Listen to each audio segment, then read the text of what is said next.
j'espère que vous allez bien, que vous avez vraiment passé de bonnes vacances et puis que cette reprise s'est bien faite. Je sais que vous devez tous porter des masques, j'espère que c'était pas trop difficile pour vous et que ce reconfinement ça se passe bien. En fait, en parlant de masques, attendez, je vais peut-être enlever le mien, j'étais en train de jouer un petit peu, vous savez, moi je me suis rendu compte que j'aimais trop les super-héros, vraiment je rêve d'être, je sais pas moi, forte comme Iron Man. Regardez, il est super fort, super costaud, il a un cœur machin qui brille et tout. J'aimerais tellement être comme Iron Man, ou alors l'agilité de Spider-Man. Regardez, lui il fait et puis il vole comme ça. Ou alors comme avec son arme là, son bouclier, comment il s'appelle lui déjà, Captain America, il balance son bouclier tout. Moi je rêve d'être un super héros. Regardez, j'étais en train de jouer là, j'ai même ma cape et tout. Je suis à fond. Mais je dois bien vous avouer que je me rends compte qu'en termes de super-héros, je suis pas vraiment au top quoi, parce que les super-héros ils combattent le mal, ils font toujours le bien, ils sont honnêtes, ils sont sérieux, ils pardonnent, ils sauvent les gens, ils soutiennent les plus malheureux. Et franchement, moi j'ai beau faire tous mes efforts, c'est moyen quoi. J'y arrive pas toujours, hein, franchement, je sais pas vous, qu'est-ce que vous en pensez, vous arrivez à toujours être honnête, au top quoi, à aider les autres, à pas être moqueur, enfin je sais pas, moi, j'y arrive pas. Et du coup je me dis que finalement on a bien fait au club biblique de parler des super-héros, parce que moi je crois que je suis encore vraiment dans la case super-héros quoi.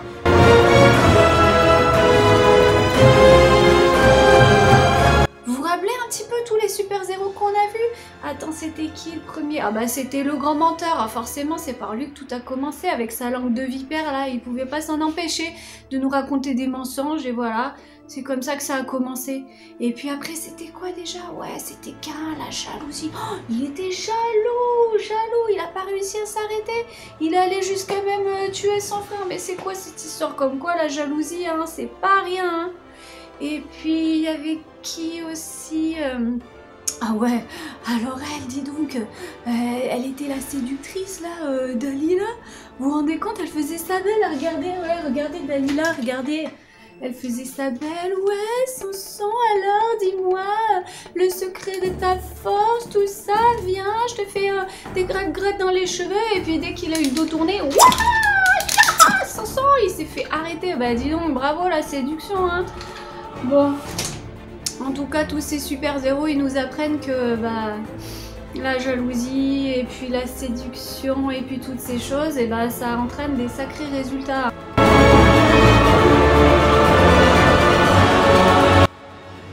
Et ouais, en fait, on est tous faits pareil.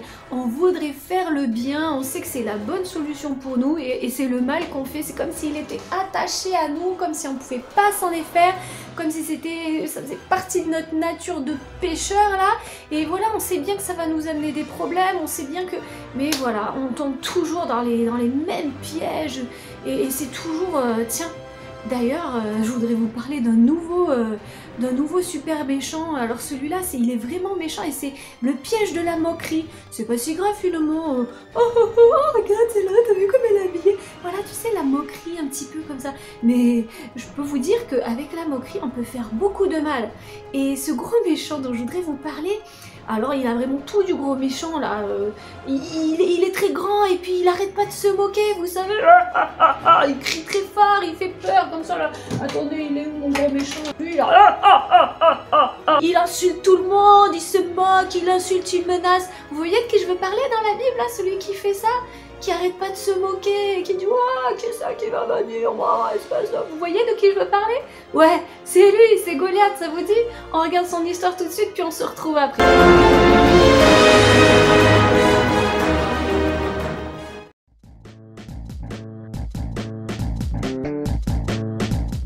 Dans le premier livre de Samuel de la Bible, une histoire extraordinaire est racontée. C'est l'histoire de David, un jeune berger israélite.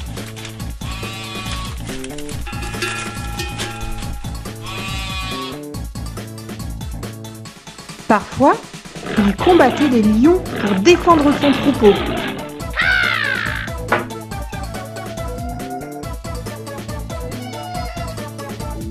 Souvent, il s'entraînait à viser avec sa fronde.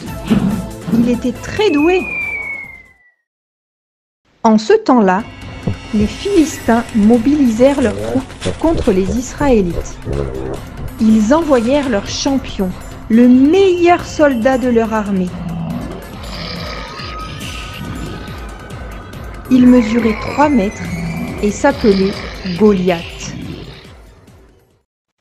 Goliath s'avança alors devant l'armée d'Israël. Il aimait tellement se moquer de Dieu, mais personne n'osait défier le géant.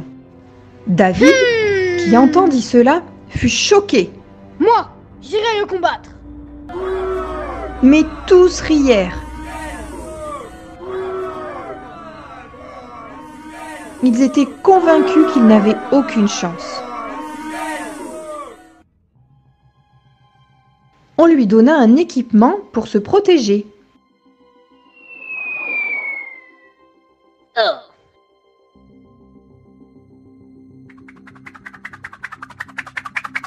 Mais c'était beaucoup trop lourd pour lui. Alors David prit sa fronde et choisit 5 pierres bien rondes dans la rivière. Il s'avança vers le géant Goliath qui se moquait. « Me prends-tu pour un chien pour venir à moi avec des outils de berger ?» Tu peux bien avoir une épée et une lance. Moi, je viens avec le Seigneur Dieu à mes côtés. David courut alors vers Goliath et lança une pierre. Il atteignit le Philistin en plein front et il s'écroula la face contre terre. C'est ainsi que l'armée d'Israël fut victorieuse contre les Philistins.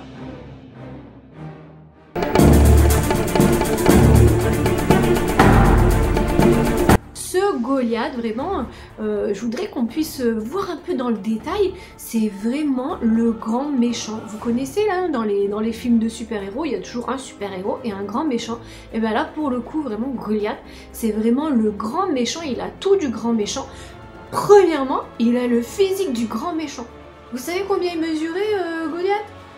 Ouais, il mesurait presque 3 mètres. Vous imaginez, déjà 2 mètres c'est immense, mais alors presque 3 mètres. Il mesurait presque 3 mètres. C'était une montagne de muscles, le gars. Il était vraiment baraqué, il était impressionnant. En plus, c'était une machine de guerre. Il était entraîné à tuer depuis son plus jeune âge. C'était un soldat. Vraiment, il faisait peur, vraiment le grand méchant de base. Et la Bible dit que même les soldats, ils voulaient pas le combattre, ils étaient sûrs de se faire ratatiner, quoi. Donc un physique, quoi, le physique du grand méchant. Puis, il avait aussi les armes du grand méchant, quoi. Vous avez vu ces armes? Il avait un javelot, le truc énorme, c'était comme un gros tronc d'arbre, quoi, comme une grosse poutre énorme. Et rien que le bout de sa lance, ça pesait 7 kilos, rien que la pointe. Tu t'imagines porter un truc comme ça? C'était une arme vraiment énorme. Sa cuirasse, ce qu'il avait pour se protéger, ce qu'il portait sur lui, ça pesait 60 kilos, quoi. Il était impressionnant. Il y avait un gars tout seul qui devait porter son bouclier tellement qu'il était énorme. C'était... Oh, ça faisait peur à voir. Vraiment, c'était intimidant. Et puis, il avait le rire du grand méchant. Faites-moi un rire de grand méchant pour voir. Faites voir. Ouais, c'est pas mal, c'est à peu près ça. Écoutez, on en a plein des rires de grands méchants. Écoutez un peu. Ouais, ça fait vraiment flipper, hein. Moi aussi, je sais faire. Ouais, en tout cas, c'était fait exprès pour ça. Goliath se moquait de l'armée de Dieu, Goliath se moquait de David, il riait à gorge déployée et ça faisait partie de l'intimidation pour faire peur aux gens. Le gros rire du gros méchant. J'ai peur. Il avait aussi les insultes du grand méchant. Il disait des choses moches, on parlait de la moquerie tout à l'heure. Il s'est moqué de David. Quoi, toi, un petit berger avec ton bâton, tu viens me combattre? Il l'a dévalorisé. Il insultait l'armée de Dieu. Il se moquait même de l'armée. Oh, vous trouvez même pas un soldat pour venir me combattre? Et ça aussi, ça faisait partie de l'intimidation. Ça avait complètement anéanti l'armée. Rien que ça, sa moquerie, ses insultes, ça faisait trembler de peur tous les soldats les plus entraînés. La moquerie peut être vraiment quelque chose qui fait du mal.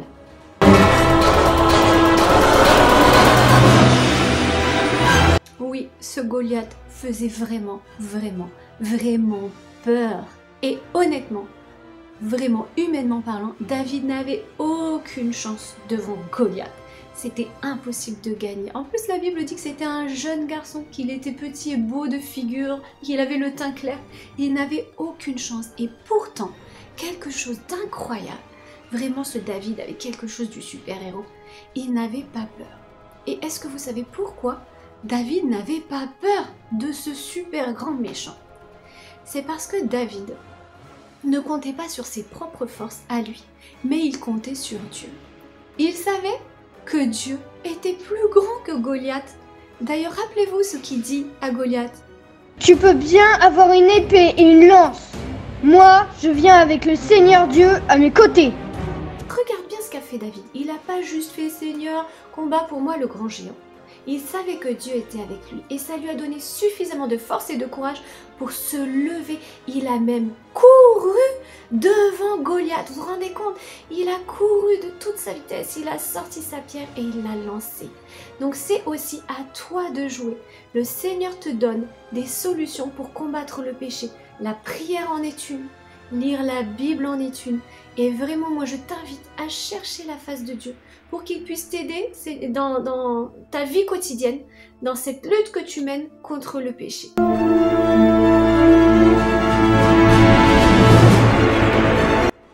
Alors pour tout résumer, les enfants, cette histoire nous apprend quelque chose de très important. Par tes propres forces, tu ne peux pas combattre le péché. Mais lorsque tu penses à la grandeur de Dieu, alors tu remportes déjà une victoire parce que tu te rappelles que Dieu, lui, il peut tout faire en toi. La deuxième chose, quand tu t'approches de la croix, tu remportes aussi une grande victoire parce que Jésus, à la croix, a vaincu le péché. Il a pris sur lui le péché que toi, tu ne pouvais pas vaincre. Donc quand tu t'approches de Jésus, en son nom, et que tu veux lutter contre le péché, il te donne la victoire.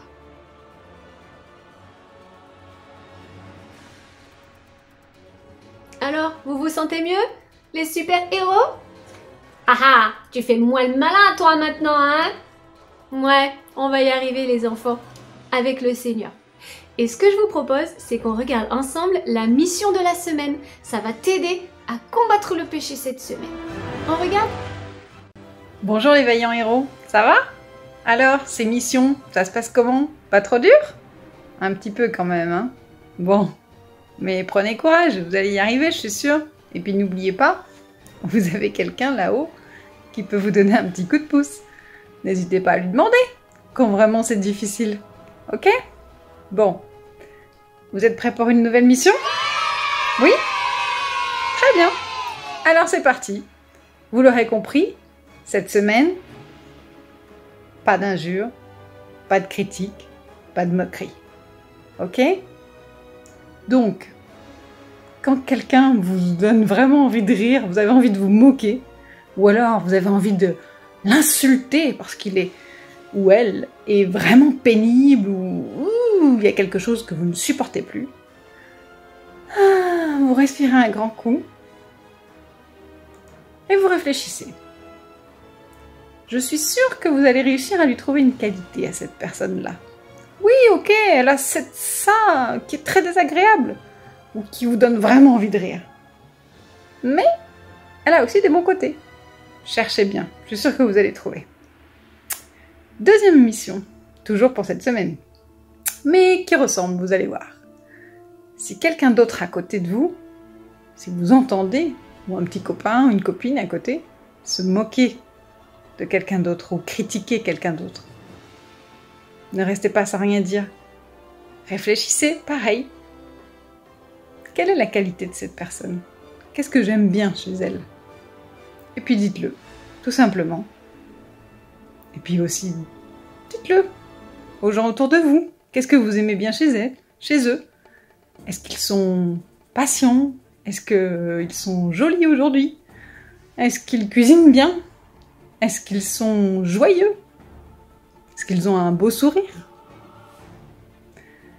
Je suis sûre que vous allez trouver. Mais quand même, pour vous aider, vous demandez à vos parents, je vous ai mis dans le mail une petite fiche pour vous aider avec plein d'exemples d'adjectifs pour des qualités, pour des personnes. Et puis aussi une fiche que vous pourrez remplir vous avec des qualités que vous allez trouver vous.